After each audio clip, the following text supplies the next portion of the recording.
Our story begins on the ocean, with wind and rain, and thunder and lightning and waves. A hurricane roared and raged through the night, and in the middle of the chaos, a cargo ship was sinking. Down, down, down to the ocean floor. The ship left hundreds of crates floating on the surface. But as the hurricane thrashed and swirled and knocked them around, the crates also began sinking into the depths. One after another, they were swallowed up by the waves until only 5 crates remained. By morning, the hurricane was gone. There was no clouds, no ships, no land in sight. It was only calm water and clear skies, and those 5 crates lazily bobbing along an ocean current. Days passed, and then a smudge of green appeared on the horizon. As the crates drifted closer, the soft green shape slowly sharpened into the hard edges of a wild rocky island. The first crate rode to shore on a tumbling, rumbling wave, and then crashed against the rocks with such force that the whole thing burst apart. Now, reader, what I haven't mentioned is that tightly packed inside each crate was a brand new robot. The cargo ship had been transporting hundreds of them before it was swept up in the storm. Now only 5 robots were left. Actually, only 4 were left, because when that first crate crashed against the rocks, the robot inside shattered to pieces. The same thing happened to the next crate. It crashed against the rocks and robot parts flew everywhere. Then it happened next to the next crate and the next. Robot limbs and torsos were flung onto ledges. A robot head splashed into a tide pool.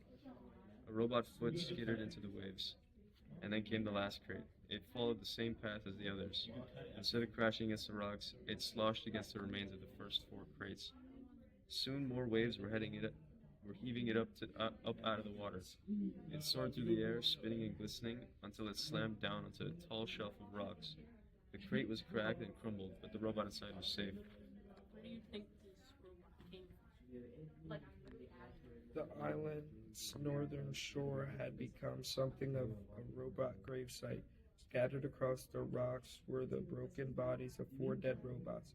They sparkled in the early morning light, and their sparkles caught the attention of some very curious creatures. A gang of sea otters was romping through the shallows when one of them noticed the sparkling objects. The otters all froze. They raised their noses to the wind, but they smelled only the sea. So they cautiously crept over the rocks to take a closer look. The gang slowly approached a robot torso. The biggest otter stuck out his paw, swatted the heavy thing, and quickly jumped back. But nothing happened. So they wriggled over to a robot hand. Another brave otter stuck out her paw and flipped the hand over. It made a lovely clinking sound on the rocks, and the otters squeaked with delight. They spread out and played with robot arms and legs and feet. More hands were flipped. One of the otters discovered a robot head in the tide pool, and they all dove in and took turns rolling it along the bottom. And then they spotted something else. Overlooking the gravesite was one survivor crate. Its sides were scraped and dented, and a wide gash ran across its top. The otters scampered up the rocks and climbed onto the big box. 10 furry faces poked through the gash, eager to see what was inside. What they saw was another brand new robot, but this robot was different from the others. It was still in one piece, and it was surrounded by spongy packing foam. The otters reached through the gash and tore at the foam. It was soft and squishy. They squeaked as they snatched at the fluffy stuff. Shreds of it floated away on the sea breeze, and it was all the excitement. One of their paws accidentally slapped an important little button on the back of the robot's head. Click. It took a while for the otters to realize that something was happening inside the crate, but a moment later they heard it, a low, whirring sound. Everyone stopped and stared, and then the robot opened her eyes. The robot's computer brain booted up. Her programs began coming online.